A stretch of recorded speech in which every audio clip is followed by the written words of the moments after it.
mestre, né, Davidson Silva Argolo, e ele vai iniciar os trabalhos dando uma aula para vocês, né, sobre neuroinflamação, modulação da resposta inflamatória. Então, nesse momento, com vocês, professor Davidson.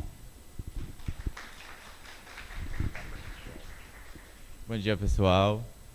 De antemão, só para complementar o professor Alex, o tema, né, professora Silvia e Monique e eu somos do mesmo grupo de pesquisa, do mesmo laboratório, então tá tudo em casa, né, não vai fazer nenhuma diferença assim, em trocar, não. Então, meu nome é Davis, como o professor falou, né, eu sou estudante de doutorado também do PPGIM, né, estou na retinha final aí do doutorado, e trabalho no laboratório de neuroquímica e biologia celular, aqui no Instituto de Ciência da Saúde, aqui no 5º andar mesmo, né, lá no final do corredor. E aí eu fiquei para poder passar um pouquinho para vocês, né, um pouquinho sobre a neuroinflamação, né, e como é que a gente pode trabalhar modulando, modificando esse processo inflamatório dentro do tecido nervoso. Então, primeiramente, vou apresentar para vocês, né, quem é o cenário, né, do sistema nervoso, do tecido nervoso, quem são os componentes, né, desse tecido que é tão importante. Então, a gente já sabe que o sistema nervoso ele é um sistema único, isolado, né, dentro de todos os tecidos do nosso organismo. Ele tem uma formação no período embrionário muito importante, né, porque ele vai ser definido ali naquele período a sua função, né? Então, quando o recém-nascido, quando o indivíduo ele já é gerado, esse sistema nervoso ele já é formado, né? Então ele não há uma modificação. Isso é muito importante porque a gente começa a pensar futuramente, né, em doenças ou coisas que possam alterar esse tecido.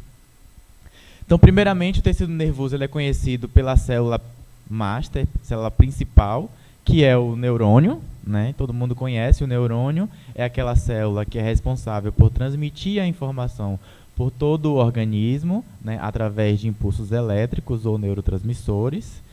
E para que essa informação, seja ela uma informação sensorial, seja ela uma informação motora, né, todos esses gestos que eu estou fazendo, tudo que eu estou falando, pensando, quem direciona essa ação é o neurônio, né? E a gente sabe que o neurônio ele é composto, né, ele tem um formato diferente, né? Ele tem um núcleo, né, uma região central da sua célula e tem, né, os prolongamentos, né, que eu vou chamar de axônios. E é através desses prolongamentos que acontece essa resposta de comunicação. Então é muito interessante porque eu tenho uma célula, né, dentro de um sistema e ela vai transmitir as informações através dos axônios como uma corrente elétrica, né? A gente tem uma central e as fiações que vão passando a informação. Mas, para que essa informação ela aconteça de forma, né, ordenada, eu sempre gosto de usar como exemplo a corrente elétrica, porque a gente pensa que os elétrons, né, a energia elétrica ela vai passar por um circuito, por um fio, e se esse fio estiver desencapado, o que acontece com a eletricidade? Dissipa, né? Ela se perde dessa forma. E aí que entra o papel, né, do sistema imunológico do sistema nervoso. Para que essa informação ela aconteça de forma íntegra, eu tenho outros componentes celulares dentro do tecido nervoso que vão auxiliar esse neurônio na transmissão dessa informação. Lembrando que o sistema nervoso ele é isolado de todo o tecido, todo o nosso organismo. Ele precisa ser fechado, porque senão a eletricidade ela vai ser dissipada. E aí, partindo para a parte imunológica, né, acredito que vocês já tenham visto nas aulas anteriores, né, de ontem para cá, que a gente tem todo um sistema formado contra agentes agressores, né, uma barreira de proteção, uma barreira de resposta para proteger o nosso organismo. E aí lembrem que o sistema nervoso ele é isolado.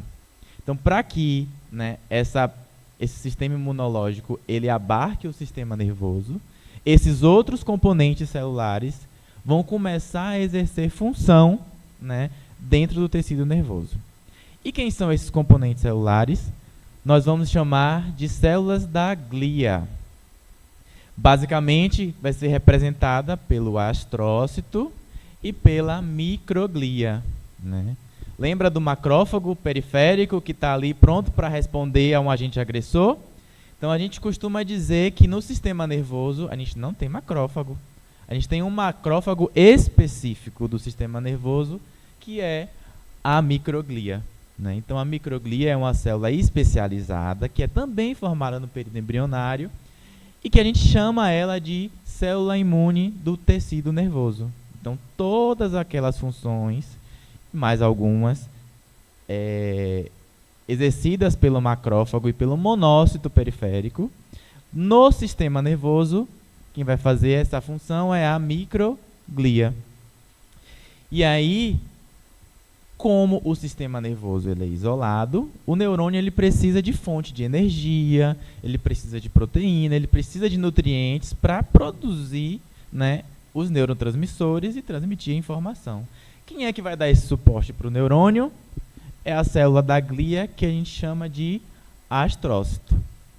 Então veja que eu tenho dois componentes importantíssimos no sistema nervoso que vai dar o suporte para que o neurônio ele consiga ter nutrientes, manutenção de sódio, potássio, equilíbrio eletrolítico, glicose, proteína, para o neurônio produzir, né, as informações.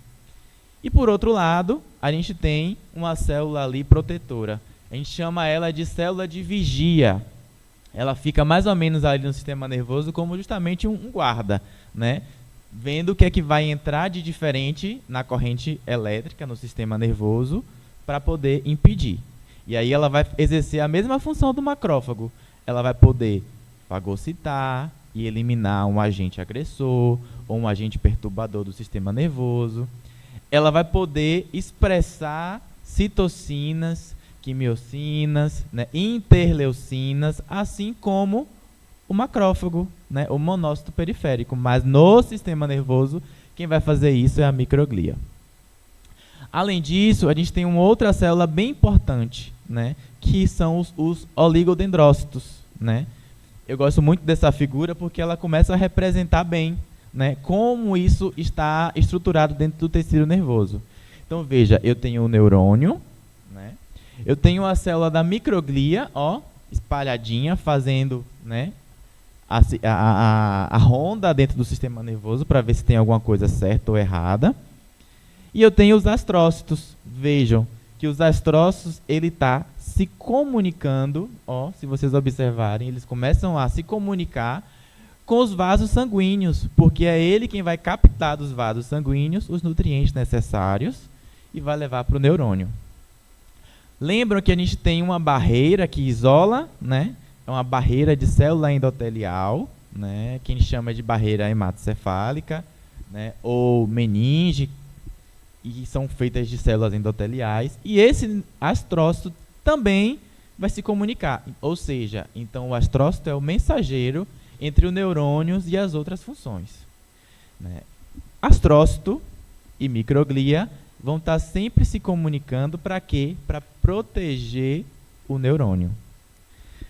E aí, voltando para a historinha do fio encapado, a gente tem uma outra célula que é importante para o sistema nervoso, que são os oligodendrócitos. E esses oligodendrócitos, ó, eles vão formar uma rede de lipídio. E aí, quando a gente lembra de lipídio não é isolante térmico, então ó, ele vai isolar o axônio do neurônio para que essa transmissão aconteça de forma íntegra. Então veja, o sistema nervoso ele é um tecido complexo porque ele tem funções próprias, independente do sistema periférico. Isso não quer dizer que o sistema periférico não tenha ação no sistema nervoso. Porque lembrem que lá na frente a gente vai observar que as células da glia, e aí agora que vocês já conhecem ela, a gente já pode chamar de células inflamatórias, né? Que participam do processo inflamatório dentro do tecido nervoso. Então, elas que vão protagonizar esse papel. E aí, lembrem, microglia, ela vai estar exercendo aquela função de macrófago, né? Fagocitar, identificar o agente agressor e produzir uma resposta, né? Eu vou produzir, qual é a resposta? Valeu. Ó, qual a resposta? Fagocitar, produzir citocinas, produzir agentes quimiotáticos, né? Química que vai degradar o agente agressor. Pronto. Então veja, tem um esqueminha basiquinho aqui, ó. A microglia e os astrócitos, eles vão ser ativados, né, quando, né, um agente agressor com algum agente perturbador no sistema nervoso, e vão liberar fatores inflamatórios, ou quimiocinas, citocinas, interleucinas, que vão levar ao dano neuronal. Então vamos pensar. A inflamação, ela sempre vai acontecer para controlar uma situação adversa no organismo. O tecido nervoso vai ser dessa forma também. Mas aí eu falo, mas vai levar a dano neuronal. A gente sabe que a inflamação em excesso ela vai causar um quadro patológico, né? Então, quando a gente pensa em sistema nervoso, vejam só, a microglia, ó, ela começa a se reativar ou ativar. E aí ela tem dois perfis. Ela pode se apresentar de duas formas, né? Um perfil pró-inflamatório, um perfil que vai favorecer a inflamação, ou um perfil inflamatório, que propriamente dito vai fazer a inflamação. A gente chama esse perfil de M1 e M2, né? Então é aquela mesma coisa do macrófago, né? A gente também tem uma microglia com essas características, produzindo citocinas específicas, como IL-4, IL-10, a arginase, que também, lembram lá da aulinha de imunologia, né, desse dia desde ontem, elas vão possuir uma atividade protetora. Então a gente pode chamar essas citocinas de anti-inflamatória, né? Então a microglia ela vai começar a oscilar nesse papel para conter o processo inflamatório. Então eu tenho a M1 com IL-1 beta, né, interferon, IL-6. E o que é que essas citocinas vão fazer? Elas vão agir diretamente no neurônio. Ó, quando eu tenho o perfil inflamatório, né, eu vou levar uma degeneração neuronal. Quando eu falo degeneração neuronal, eu começo a pensar em doenças no sistema nervoso, doenças neurodegenerativas, doenças neuropsiquiátricas. Por outro lado, eu tenho o astrócito, lembra dele? Que vai estar ali fazendo a manutenção do sistema nervoso. Ele também tem essa atividade imunológica de produzir e expressar citocinas inflamatórias e anti-inflamatória. Então, basicamente, a gente pensa de uma forma prática que microglia é o responsável por ativar a inflamação e o astrócito ele vai estar ali para dar subsídio. Então, ele vai ter a atividade anti-inflamatória. Então, ó, essas interleucinas, citocinas, esses produtos, né, do sistema imunológico dentro do sistema nervoso vão ter a finalidade de modular diretamente o neurônio. Então veja, o equilíbrio dessa resposta imunológica, tanto na periferia quanto no sistema nervoso, né, é como se fosse uma balança. A quantidade de citocinas que a gente viu, né, elas podem levar a um quadro de proteção neuronal ou um quadro de degeneração neuronal, né, a depender da intensidade, da quantidade da resposta e da produção de citocinas, né? Como é que isso acontece? Vejam que da mesma forma como na periferia as células respondem às citocinas inflamatórias, dentro do sistema nervoso, no próprio neurônio, né, a gente também tem receptores de citocinas, né, de interleucinas, tipo aqueles Toll-like, lembram? Né? Os receptores Toll. E esses receptores, eles vão desencadear vias de sinalização dentro da célula, nesse caso, dentro do neurônio, dentro do astrócito e dentro da microglia. E essas vias, algumas vias básicas são, né, a do NF-kappa-beta, a via das STAT, né, que podem levar a uma morte celular programada, ou seja, a microglia identificou o agente agressor e ela mesma vai se matar para poder proteger o sistema nervoso. A gente tem, né, a NRF2, a das beta-catequinas, que podem levar também à produção celular de espécies reativas de oxigênios. Então, as espécies reativas de oxigênios, que a gente ouve falar o tempo todo, né, vão estar ali no tecido, fazendo o quê? Degradando a membrana celular. E aí, quando a gente pensa no circuito elétrico, que é fechado por um componente lipídico, que é quem? O oligodendrócito. Espécies reativas de oxigênios vão começar a degradar aquela membrana celular e interromper a comunicação.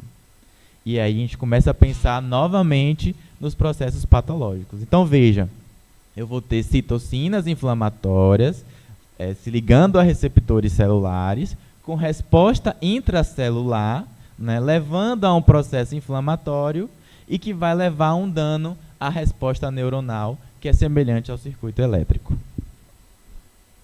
Então, aí, quando a gente pensa nesse dano neuronal, como eu havia falado, a gente começa a pensar, né, em doenças neurodegenerativas, né. Existem inúmeras doenças hoje já descritas, né, mas basicamente hoje a gente tem se concentrado muito em entender esse processo inflamatório, né, em doenças como a doença de Parkinson, né, a doença de Alzheimer. E hoje, já muito mais recente, já se sabe que muitos transtornos, né, da emoção também estão envolvidos nesse processo tecidual, como, né, esquizofrenia, depressão, o próprio humor, né, autismo e algumas outras doenças também que têm cunho genético que vão repercutir no tecido nervoso. Nosso desafio é, como o sistema nervoso é um sistema muito fechado e ele é isolado da periferia, a gente tem pouca informação ainda que nos dê base para fechar o diagnóstico dessas doenças. Se a gente não consegue fechar diagnóstico, pense, muito menos tratamento, né? Então, esse é o nosso desafio. Então, eu trouxe alguns achados, né, de um artigo recente, 2022 e 2023, desculpe, mostrando, né, o papel inflamatório das citocinas inflamatórias, né, em algumas doenças neurodegenerativas, como a doença de Alzheimer, né, no sistema humano. A gente vê que tem o aumento de citocinas como IL-1-beta, IL-18, as caspases que estão envolvidas nos processos de apoptose e morte celular. Existe um complexo que a gente chama de NLRP3. É um conjunto de unidades, né, de citocinas que vão levar à inflamação e a esse processo de morte neuronal. Na esclerose múltipla, né, a gente tem, veja que a gente tem um monte de caspase, né, envolvida, IL-1-beta, o NLRP3, também nesse processo de inflamação, assim como na esclerose múltipla, Parkinson e esclerose lateral amiotrófica. Então, só para a gente visualizar um pouquinho como é que isso acontece na célula, né, eu trouxe um modelozinho bem simplificado, né, do mecanismo de sinalização celular no processo da ativação do inflamassoma. Lembra? O NLRP3, que eu acabei de falar, que é um complexo de citocinas de moléculas que levam a esse processo inflamatório, está envolvido em vários processos inflamatórios no sistema nervoso, mas esse aqui, né, basicamente, especificamente, em algumas doenças do que a gente já havia citado ali anteriormente. Por exemplo, a gente já sabe que existe um peptídeo, o acúmulo de uma proteína dentro do tecido nervoso, que é o peptídeo beta-amiloide, que é responsável para desencadear a doença de Alzheimer. Então, veja, o peptídeo beta-amiloide, ele vai ser sensível aos receptores de citocinas, por exemplo, o receptor TOL, que a gente chama lá do DAMP, né? Ou os PAMPs, caso seja, né, algum agente externo. E aí esses receptores ativados vão levar à ativação de vias intracelular, nesse caso a NF-kappa-beta, para poder ativar o NLRP3, e esse NLRP3 vão levar à ativação de caspases e as citocinas pró-inflamatórias, como IL-1-beta, né, e IL-18, que não está aqui. Então, basicamente, vai ser desse mecanismo. Nesse outro caso, a alfa-sinucleína também é uma proteína que já se conhece, que está ali no tecido nervoso, na doença de Parkinson. Então, esse agente, né, esse padrão molecular, ele consegue ativar receptores celulares que vão levar a uma resposta inflamatória. Ok? Então, eu trouxe um modelinho, tipo aquele inicial, né, na doença de Alzheimer, um modelo de neuroinflamação. E aí, como eu havia dito, né, já se sabe que o acúmulo dessa proteína, que a gente chama de peptídeo beta-amiloide, ele fica ali, no tecido. Então, se ele fica ali no tecido, e aí a gente lembrando do papel, né, da célula imune efetora no tecido nervoso, quem é? A microglia. Então, ela vai identificar aquele aglomerado de proteínas que está ali no tecido. De que é formada essa proteína? A gente ainda consegue, a gente está começando a discutir de onde é que ela vem. Será se é da célula velha? Será se ela vem da periferia e atravessa a barreira hematocefálica e fica ali acumulada no sistema nervoso? A gente começa a discutir. Será que são telomerases, né? São proteínas que não têm mais função? Elas começam a se acumular ali no cérebro. Quando a gente começa a se alimentar em excesso, a gente precisa ir no banheiro, né? A gente precisa eliminar. Então, o sistema nervoso, as células do sistema nervoso, elas vão começar a envelhecer e ter esse processo um pouquinho mais lento. Então, ele começa a se acumular. A microglia começa a identificar esses padrões moleculares. Vejam que há uma comunicação da periferia, e aí para a gente não perder o feeling, que o sistema imunológico periférico também vai ter interferência no sistema nervoso, porque as citocinas, né, os mediadores inflamatórios, que são moléculas, eles conseguem ter essa permeabilidade, esse fluxo dentro do sistema nervoso, diferente das células.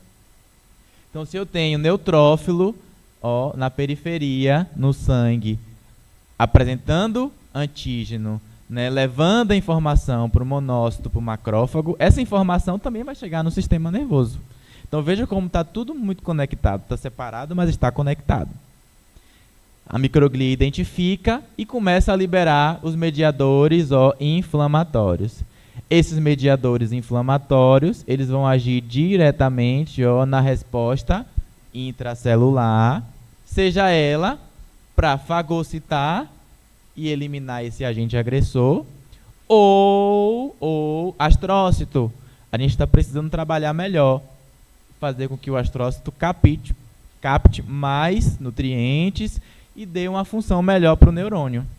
Então veja que o sistema é como se eu estivesse estimulando o sistema nervoso para eliminar isso aí, né? Só que em excesso, ele não consegue eliminar. E aí, ao longo do tempo, essa microglia, ela vai morrer, porque de tanto fagocitar, de tanto apresentar antígeno, ela cessa. Esse astrócito, de tanto trabalhar, ele vai cansar também. E aí o neurônio vai começar a perder a sua atividade específica. Aqui é um outro modelinho, também comunicando, né, periferia e sistema nervoso central, que é um modelo, né, de neuroinflamação na doença de Parkinson.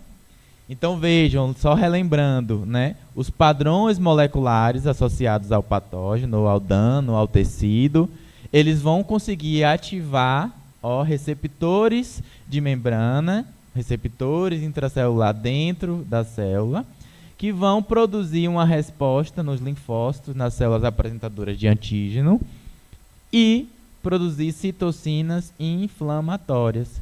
Essas citocinas, que é diferente da célula, elas vão conseguir atravessar, vão se comunicar, ó, com a célula endotelial, que é a célula da barreira hematocefálica, e atravessar o sistema nervoso.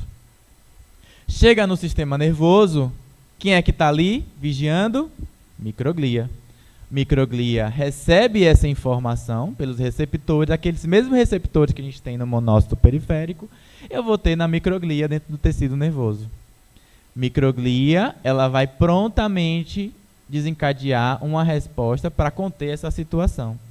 E essa resposta pode ser inflamatória, pró-inflamatória ou anti-inflamatória, no caso do astrócito, né? Então veja, a microglia ela fica ali paradinha, recebe essa informação, ó, e ela se ativa para produzir uma resposta dentro do tecido nervoso.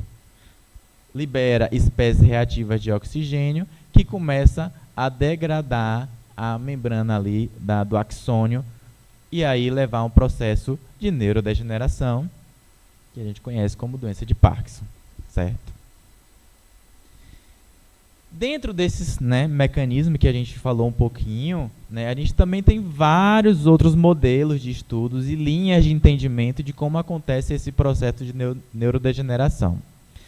E aí, indo um pouco para a minha linha de pesquisa, né, a gente tem outros mecanismos associados a esse processo neuroinflamatório dentro de vias bioquímicas e rotas bioquímicas específicas. A minha linha de pesquisa ela está concentrada em entender o processo da via das sinurininas dentro do tecido nervoso. O que é essa via de sinurinina? Todo mundo já ouviu falar sobre o triptofano, né? E o triptofano, ele é um aminoácido essencial. Quando a gente fala essencial, a gente sabe que é um aminoácido que o nosso organismo não produz. A gente precisa adquirir na nossa dieta, né? Esse aminoácido é extremamente importante para a síntese de proteínas e proteínas específicas que vão agir no sistema nervoso, que vão agir como neurotransmissores. Ou seja, a principal via, né, a principal rota, a direção do triptofano que é absorvido na dieta proteica vai ser direcionada para a produção de serotonina e melatonina, né? Todo mundo já ouviu falar também, né? Tá no boom agora a melatonina. Esses são neurotransmissores que são responsáveis, ó, pelo sono, pela regulação do nosso sono, pelo ciclo circadiano, né? É responsável pela regulação do nosso humor, do nosso pensamento, das nossas emoções. Então pensem comigo, se tem a ver com sentimento, com ação, com função, tem sistema nervoso. Então ele vai agir diretamente naquelas célulazinhas ali do sistema nervoso. E aí, esse triptofano, em processos inflamatórios, ao invés dele servir de base para a produção de serotonina e melatonina, ele vai entrar numa rota bioquímica, ó, que vai produzir ácido quinolínico, ó, que aí eu chamo de via das sinurininas. Essa via das sinurininas, ela tem, né, esse ácido quinolínico, que ele é neurodegenerativo. Primeiro, porque ele serve de base para a produção de NAD. NAD, ele vai regular aquelas vias de transcrição, lembra do segundo slide, para a produção de espécies reativas, estresse celular e morte neuronal. Além disso, esse ácido quinolínico, ele vai se ligar em receptores de neurotransmissores. Para cada função neuronal, eu tenho um neurotransmissor. Então, o ácido quinolínico, ele vai se ligar nos receptores do tipo NMDA, que a gente chama, de N-metilaspartato ou de glutamato. Glutamato é um neurotransmissor excitatório. Então, o que acontece? No processo inflamatório, ao invés de produzir as moléculas essenciais, eu pego esse triptofano e levo para a produção de ácido quinolínico. Ácido quinolínico diz para a microglia, para o astrócito e para o neurônio que ele precisa trabalhar através dos receptores de glutamato. ele vai trabalhar mais, vai produzir mais proteínas, vai começar a trabalhar, liberar espécies reativas e começar um processo de envelhecimento e uma morte neuronal e uma doença neurodegenerativa. Porém, lembra que a gente tem o astrócito microglia ali, sempre conversando. Nessa mesma via, eu tenho uma outra substância que pode ser protetiva. Assim como o ácido quinolínico ativa esses receptores excessivos, essas moléculas aqui de ácido cinurênico vão bloquear essa ação. E é interessante porque dentro daquele contexto, né, astrócito microglia, astrócito ele só produz ácido cinurênico, microglia só produz ácido quinolínico. Então a gente já começa a entender o papel inflamatório ali no tecido nervoso. Quem é que faz o quê? Então a gente já sabe que a microglia está ali para fazer a coisa acontecer, né? Vai produzir citocinas, vai fagocitar, vai morrer pelo neurônio. Já o astrócito, ele forma uma barreira. Ele está ali o tempo todo na barreira hematocefálica, protegendo o neurônio, permitindo que essa transmissão ela aconteça de forma íntegra. Então, minha linha de pesquisa hoje, quem tiver curiosidade, né, a gente se atém a entender essa via nos processos neuroinflamatórios, propor, né, moléculas, né, dosar moléculas no soro, né, em meios de cultura e identificar biomarcadores para essas doenças, né. Se a gente consegue identificar que essa via ela consegue se alterar em um processo inflamatório precoce, dosando esses metabólitos, essas substâncias, a gente consegue predizer ou prever ou diagnosticar uma doença neurodegenerativa, né? O que é a nossa dificuldade hoje de encontrar um marcador no sangue, né? De ir lá no laboratório e fazer um diagnóstico no sangue. Então esse é o nosso desafio. Além disso, a gente compreende bem esses fármacos que bloqueiem as funções dos receptores, que ativem as funções desses receptores, que ativem a microglia ou que ativem o astrócito para poder conter essa situação. E aí, né, também puxando a sardinha para o nosso trabalho, né, além dessa via, eu também trabalho com a prospecção, né, de biomoléculas extraídas de plantas da nossa região aqui endêmica da Bahia, com essa atividade antineuroinflamatória. Então, eu trabalho com um flavonoide, né, que é uma porção de bisapigenina, né? Ele pode vir nessa forma monomérica ou na fórmula dimérica, extraída da planta Poinsettia piramidalis, que quem é do interior, né, vai reconhecer como caatinga de porco, caatingueira, né, usada lá no rebanho. E todo mundo sabe que ela é boa para problemas intestinais, mas a gente está tentando testar ela para ver esse efeito neuroprotetor, né? E a gente já tem alguns resultados bem importantes, né? Alguns artigos publicados recentemente que mostram que esse flavonoide ele consegue, né, modular, né, a microglia, ou seja, o macrófago residente ali no sistema nervoso, para uma resposta anti-inflamatória e antioxidante via, lembra daquelas vias de sinalização? Via STAT, ou seja, regulando NLRP3. O bloqueio do NLRP3 leva ao bloqueio do processo inflamatório, protegendo a resposta neuronal, né? Já tem um tempinho também, esse é um dos nossos primeiros trabalhos com essa molécula, mostrando que a gastiflavona, né, ela consegue, né, inibir a ação do LPS, que é um agente inflamatório, no sistema nervoso, tanto o LPS quanto o IL-1-beta. E aí, para a gente finalizar, a nossa equipe de trabalho, né, é composta por esses professores, a professora Maria de Fátima Dias Costa, Silvia Lima Costa, que vai apresentar para vocês no final da tarde, que seria agora de manhã, o professor Vitor Diógenes, a professora Ravena, a Clarissa e a professora Jussiele, né? Nosso laboratório está aí à disposição, quiser participar, tirar dúvidas, questionamentos.